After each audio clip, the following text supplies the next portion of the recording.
So the other night I went and hauled off all the round bales off of the hay field and I brought them up front. We're going to be storing our round bales a little bit differently this year. So in the past I've always stored my round bales under roof inside of this white pole barn. I prefer, my preference, you don't have to, you can store them outside, but my preference is to store them inside to try to keep the bales in the best condition possible. But this year we have changed this barn into a livestock barn, so I can't store hay in there anymore.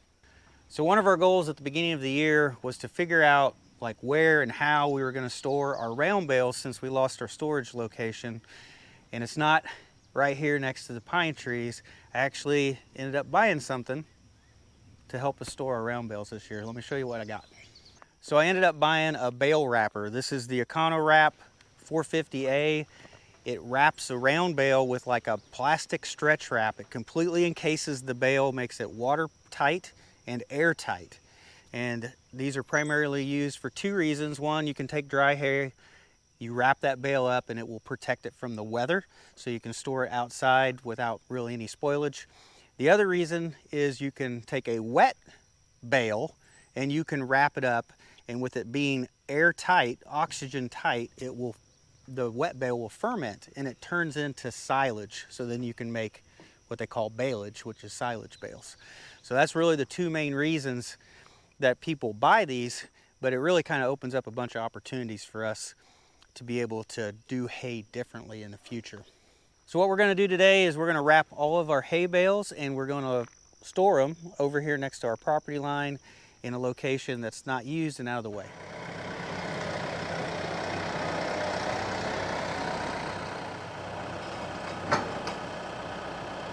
So the wrap that we're going to be using is sun film silage wrap.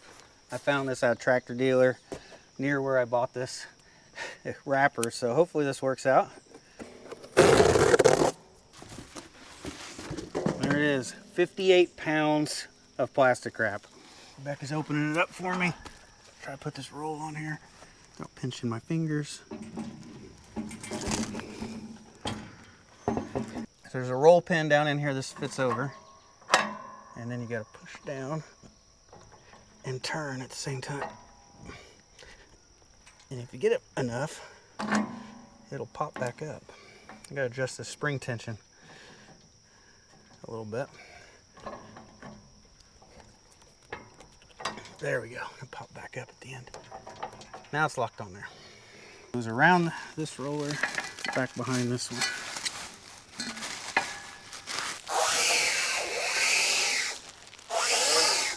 All right, I think I got the bale wrapper all ready to go. I did change it from the transport position, which allows you to lift the entire thing up and move it around.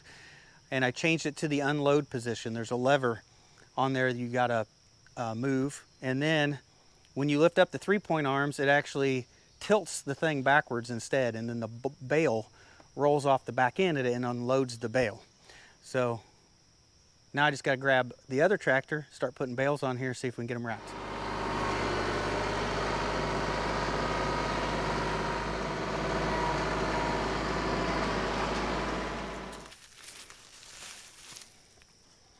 So inside the tractor, we've got a revolution counter or a wrap counter. So I'm gonna go ahead and start wrapping the bale and we'll figure out how many revolutions it's gonna take for our size bale.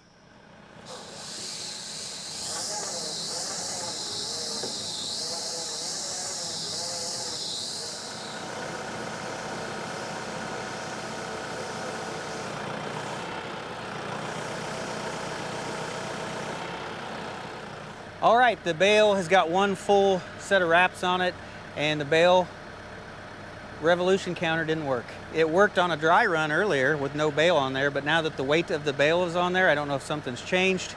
We may have to tweak this sensor a little bit.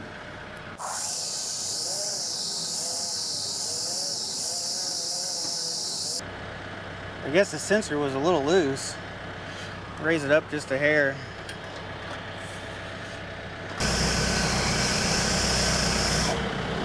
But whatever I did, it counted. So I think the sensor is bent forward. It almost hits. I'm gonna bend it back just a hair. So I think this sensor is actually supposed to detect this one magnet that's on one corner of this. And it seems like such a far distance. I'm gonna adjust this out. It stopped counting now that I bent it back. It's I'm gonna go ahead and lower it and put it out a little farther.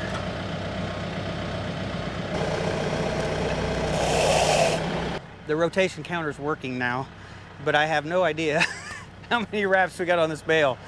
So I don't know. We'll go from here. We'll do another 20 wraps and unload it.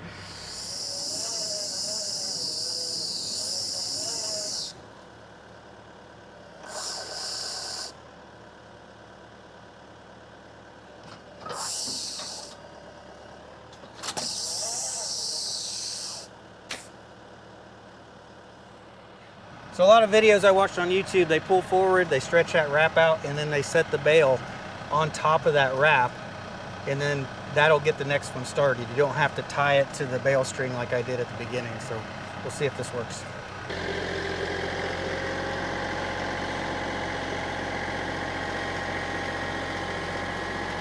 So as we start wrapping this bale, as it swings around, this cutter will cut off the plastic wrap from the other bale. So we shouldn't have to cut any wrap, we shouldn't have to tie it off. It should be kind of a continuous process after this.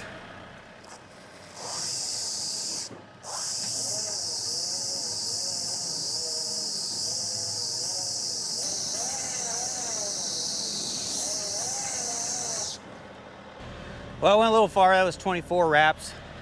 I noticed that it did bust out the corner. Did you see that? Where it was hitting against this cutter.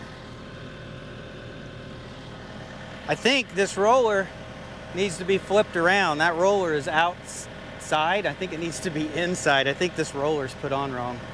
So I'm gonna go ahead and just unload this one, and then we're gonna adjust these rollers and see, you know, if that works. Third time's a charm, right?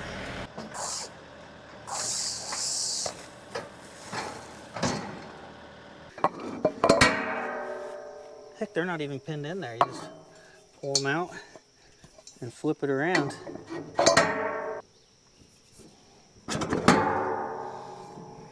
So before, that roller was right here, even with that cutter. Now it's sticking out probably 3 inches. Hopefully that'll solve that problem.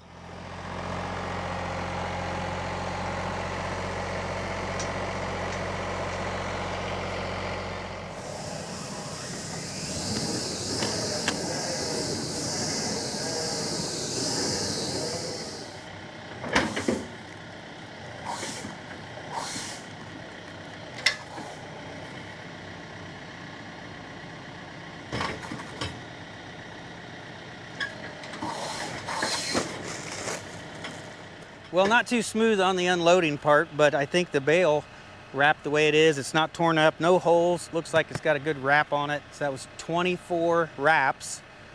And I found out that the bale counter actually beeps at me at 24, so that's what it must be set to. So it seemed like a good number. I think that's what we'll end up using. But we're gonna go ahead and see if we can start working through these. We've got 3 done. We've got 23 more to go. All right, we got Rebecca learning how to run it here in the tractor. So as we kind of speed through this, I'll load the bales with one tractor and she'll wrap them in this tractor. It'll be a 2-man job and hopefully it'll go a lot quicker.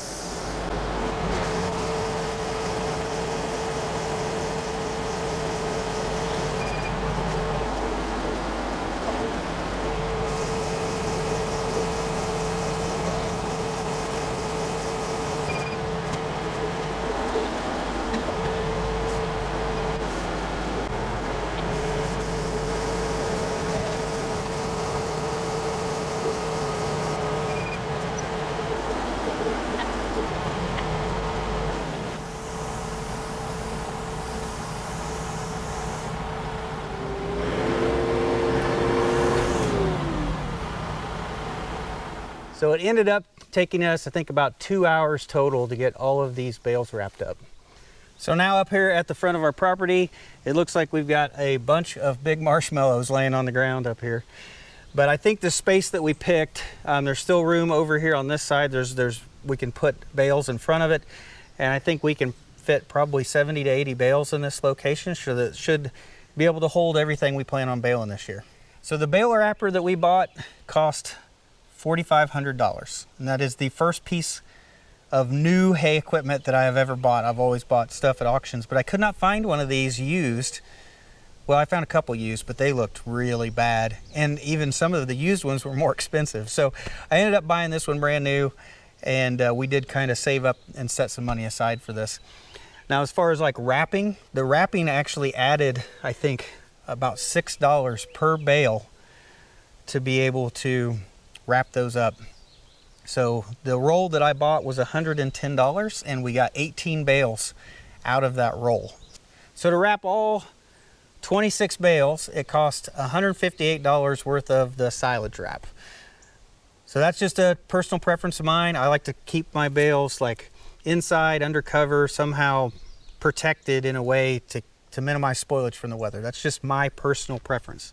So I could either do this, or my other choice was to modify the carport that I have. That's the camper size carport. It's like 18 feet tall on the sides, and I could have stacked, I think, 10 round bales in a triangle, and I could have got several rows in there. But I would have had to enclose it, I'd probably spend a couple $1,000s on that, and then I would lose my storage space for my tractor, my baler, and other equipment.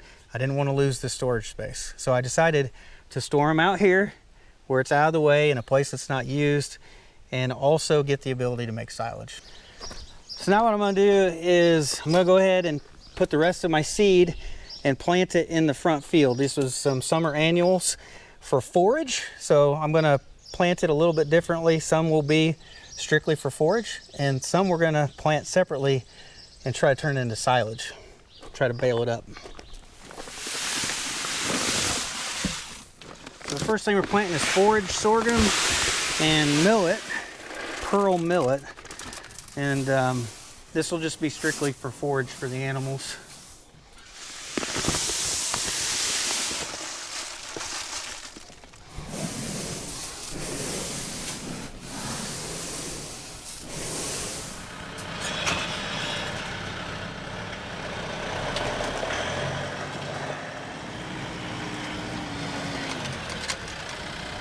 So right here beside the tractor, this is all of the forage that we planted, you know, a few weeks ago. You can see it coming in the field.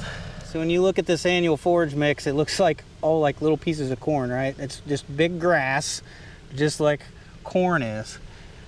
So I think I'm gonna wait till this is probably at least 2 feet tall before I let the animals out here to graze. And then as they graze it, I'll just slowly move them down the field. And by the time they get to that end of the field, I bet you it's 3-4 feet tall. So today I've got the Casco Haymaster hooked up with a hydraulic top link. That is what I had several people suggest in the comments. That way I could basically use the top link to lower the discs down in the soil and set my seed depth. And it would be easier than cranking on one of the manual top links. And I think that's a great suggestion. I think this is gonna make this a lot easier to set up.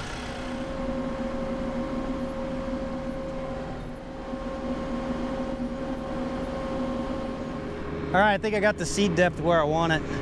I'm around, I don't know, 3/4 of an inch, I think. Half to 3/4 of an inch deep. Soil conditions are totally different than last time. Now the soil is very dry and brittle, not wet and tacky. So, but I think I can go a lot faster this time in the tractor than I could last time.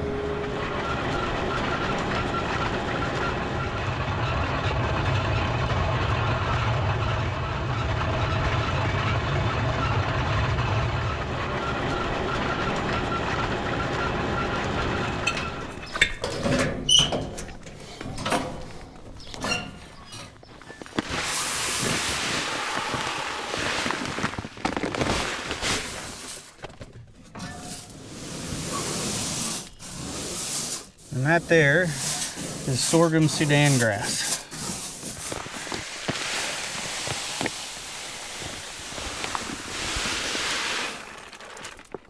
And this is what I'm planning on making silage out of. At least we're gonna try.